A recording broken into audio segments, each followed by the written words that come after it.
Welcome back to episode 3 of my Myteam series. We are now going to visit Jeddah in Saudi Arabia for the Saudi Arabian Grand Prix, and it will be the second race in this season. And I've got to say one thing before this race starts. Whilst recording the replays, the game crashed and I lost the save file, so I had to simulate the race, and those results were actually quite dodgy. No one that's in the top 10 currently actually finished in the top 10.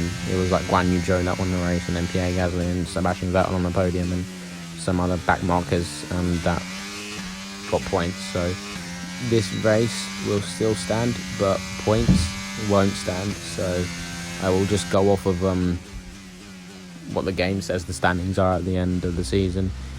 But anyways, moving on to my first qualifying lap here, and I've made contact with the wall there, and I have wing damage, and I choose not to continue on with this lap, so I end up coming into the pits to change my wing and then change my tyres, etc. Anyways, out for the second run here in short qualifying. Approaching the last corner here, still in 17th place with that, due to having not set a time yet. But we're going to start our first proper flying lap here under the lights in Jeddah as it hits afternoon. Going into turn 1, breaking into the 50 meter board there, hit the curb on the inside, cut the corner a little bit on the right hand side, go as wide as you can, use as much track as possible here, cut the corner, absolutely try most to cut the corner, stick it on the inside here, and these next section as well, playing like track limits, downshift to 5th there, ride the curb on the outside, don't do a mixture Schumacher and almost die, but it's okay, it's fine, he's not dead, so it's okay. Go a bit wider on the exit, and obviously oversteer, because that exit is incredibly hard to perfect, because you can't tell what you're doing here. Shift nice downwards, and just let the car float into that corner there, that fast right-hander. Same again here, but it's left-hander. Watch that curve on the right-hand side. Now it's quite dangerous if you go over that, because you can easily spin and whatnot, and that DRS zone as well got pushed back. But going into the last corner here, it's quite the braking zone also. Obviously, when Max Verstappen in 2021 always set one of the greatest qualifying laps of all time. Cut the track there as much as you can and gain little time, but it's alright, it's good enough for P14. We have one more run in qualifying to go. Saying that, now we are starting the last run in qualifying. Going into turn 1, breaking the 50 meter board.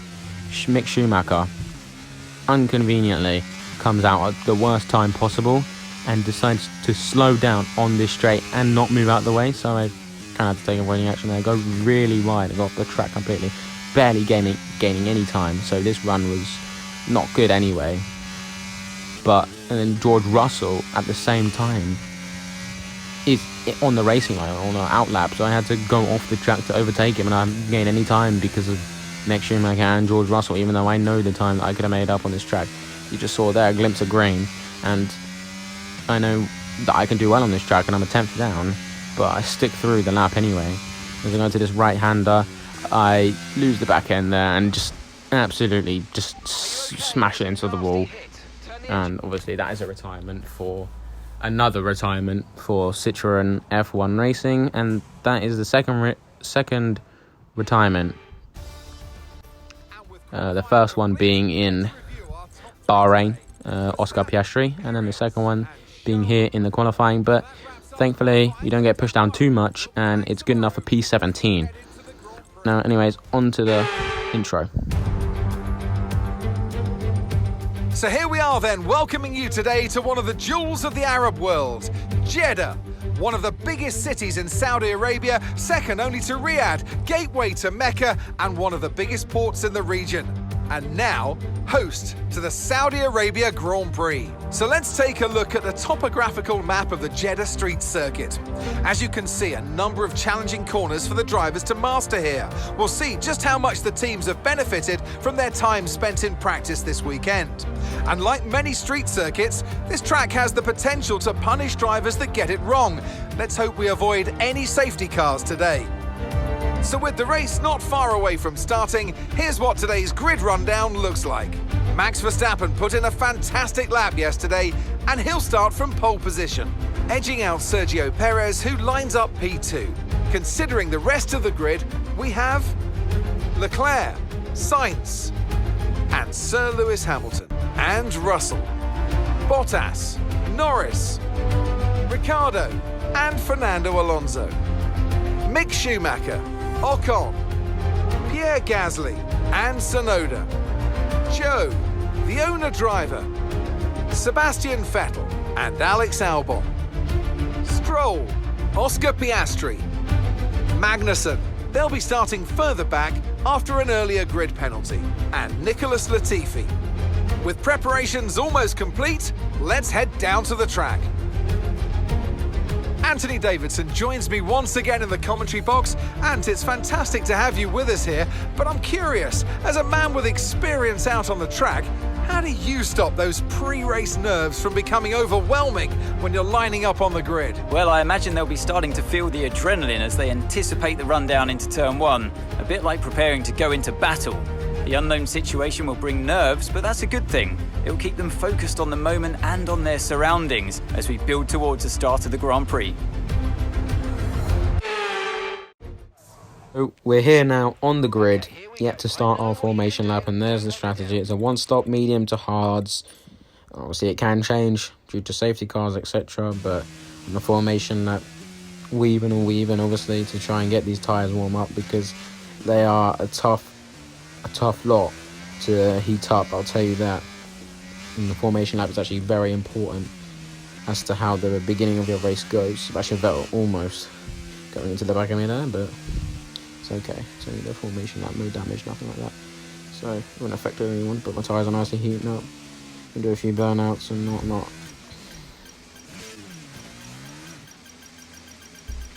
You got purple there on the grid, of course. And I have Guan Yu Zhou and Tsunoda both in my sights. As we go to 1, 2, 3, 4, 5 red lights, and we go green, and it's lights out, and away we go in Jeddah here in Saudi Arabia as Max Verstappen gets off well. Already very far ahead of Sergio Perez. As you can see, Leclerc already making a tough job of Sergio Perez, and a few cars 2x2, 3x3, etc. like that. And Lewis Hamilton gets off well. I get off well too. Thankfully, I don't crash or anything like that, but there's loads of position getting dropped there as I go in the inside of Daniel Ricciardo there on that tricky left-hander. And Max Verstappen goes storming ahead, almost already a second ahead of Leclerc that has been squabbling with Sergio Perez. And I've made up almost 10 positions, 8 to be precise, from P17 to P9. I don't know if it will stick due to the car, and the setup that I'm running is not a very good one compared to the AI's ridiculous OP, like straight line speeds. As you will see further on in the race, as Oscar Piastri is also making moves up as well, starting quite far back, P20 I think. And Sebastian Vettel is right on Piastri, and as you can see, Kevin Magnussen as well had a grid penalty, but I'm not entirely sure what for. But look at Sebastian Vettel. Oscar Piastri just shuts the door on Sebastian Vettel, and you know, Oscar Piastri will stick it through. He'll stay in P17, sorry, and that will be it for now. And Oscar Piastri has survived the scare, but it won't be for that. It won't be for too long, because Sebastian Vettel, he is side by side with Oscar Piastri and is now ahead into the corner. He almost rams it into the back of Yuki Tsunoda.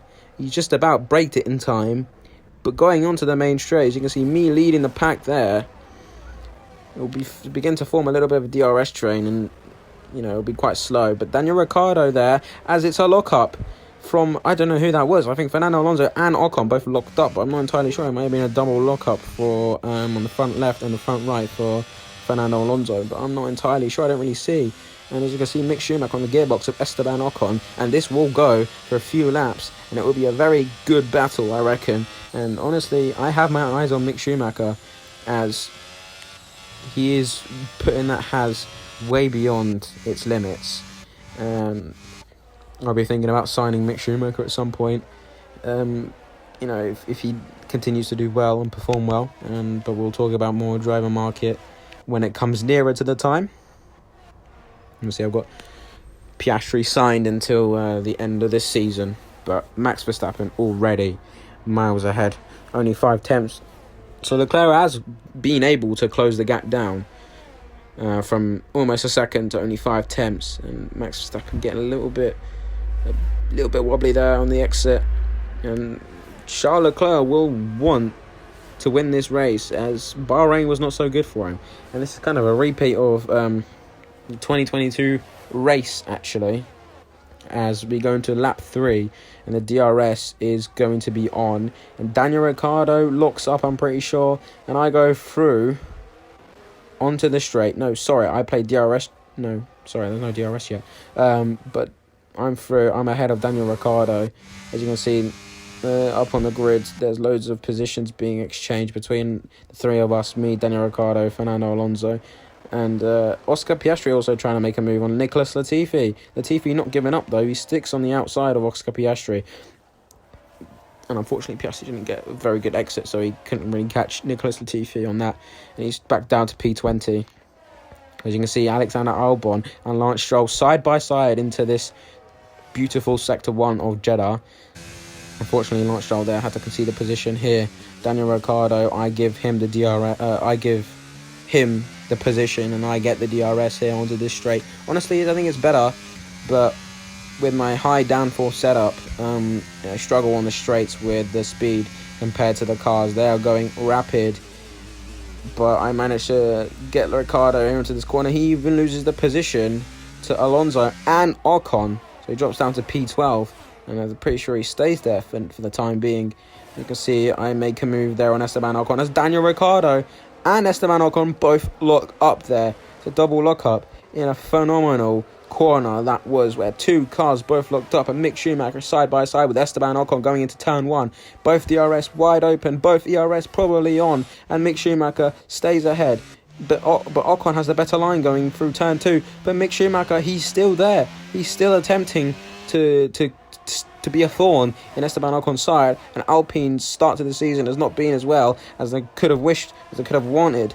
But and a Haas of Mick Schumacher is doing very well to keep up with Esteban Ocon. And Daniel Ricciardo, after being pushed back the grid, Pierre Gasly gets his elbows out there, and Daniel Ricciardo has to back out there with that little battle there. And Esteban Ocon now being pressurised by Mick Schumacher. And we go back to the lead here of Max Verstappen and Charles Leclerc, where Charles Leclerc is finally caught up, and he goes round the outside of turn 1 and the inside of turn 2, and Max Verstappen sticks on the outside there.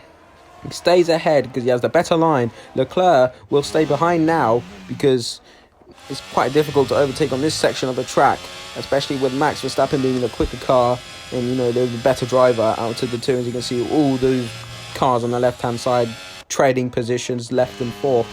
But here we go, Max Verstappen miles ahead now. Sorry, like a 2 car lengths as we switch this beautiful top-down view shot of Mick Schumacher catching up to Esteban Ocon. As you can see, he goes for a move on the outside, but Ocon does very well to place his car to where he would not be able to get past. And obviously defending the inside there too, but Mick Schumacher has got the DRS. Ocon has no DRS. Mick Schumacher onto the outside. Ocon goes defensive on the inside line. As you can see, Mick Schumacher still hangs around the edge, hangs around the inside and the outside of those 2 turns, and Mick Schumacher is about to complete a magnificent move, but Ocon is not done with him yet. He brakes later than Mick Schumacher. Mick Schumacher has the better racing line. Esteban Ocon passes Mick Schumacher here. He has the better line going into the second part of this sector 1. And Esteban Ocon stays ahead of Mick Schumacher for the foreseeable future, because I know Mick Schumacher is hungry for more. As we cut to lap 19 now, Ocon gets past me, but I'm not going to give this up yet. He turns in on me though, however, and he gives me underbody damage after just turning into me and giving me no room. I lose the position to Ocon on this straight because this car is just completely ridiculous, and I'm really sorry about cutting to lap 19 straight away due to the fact the save. And Ocon locks up just like he did in Bahrain, going 3 wide into turn 1 there. Unfortunately, I can get past Gasly there, but Ocon stays behind me, and Gasly pulling me along with DRS, and unfortunately this will not be a points finish. Gasly is just too quick. We get very close to him, however. especially onto this next lap or so. And we do get ahead of him. As you can see, I push him out a little bit there. That was a bit of a forced kind of move there, but moving on to lap 23 out of 25, and Gasly stays ahead.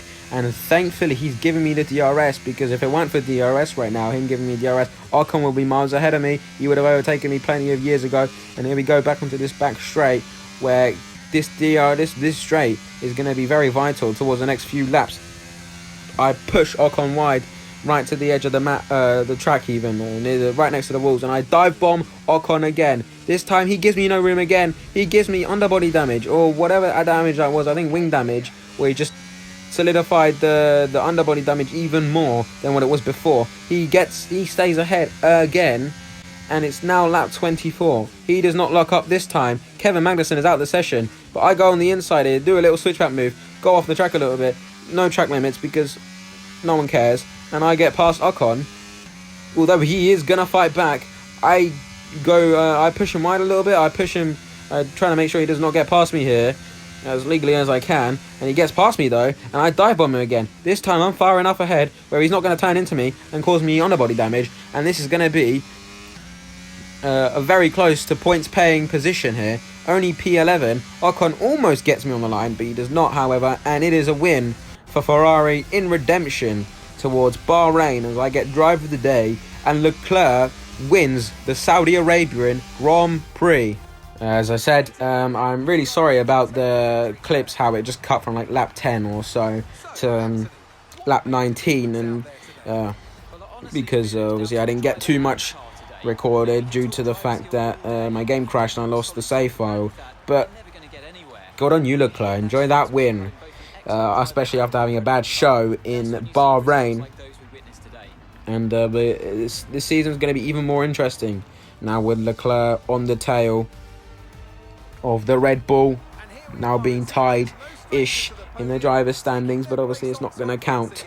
We're just going to avoid this race and just count the others. But this race still stands in the fact that it's going to be posted, but the standings do not count. But more will be talked about in the next episode. And now it's an uphill climb again for Red Bull, as they've been dug down in a ditch by Leclerc and Ferrari. But I'm sure that Verstappen and Red Bull will bounce back very, very quickly, as we know that they will, because Red Bull are just Red Bull, aren't they? They're just amazing. They're really good. And as you can see, the standings here, this is what the standings look like. The race standings: Leclerc, Perez and Verstappen. Unfortunate race there for Verstappen. I don't know what happened. He must have a shocker of a few last laps, but there we go. Mick Schumacher and Daniel Ricciardo were the ones that retired out of this race, and we were so unfortunate. We were so close to a points paying position. That would be the first points for Citroën F1 there. Unfortunate for Oscar Piastri there, only P20. But anyways, I will see you guys in the next round for Imola.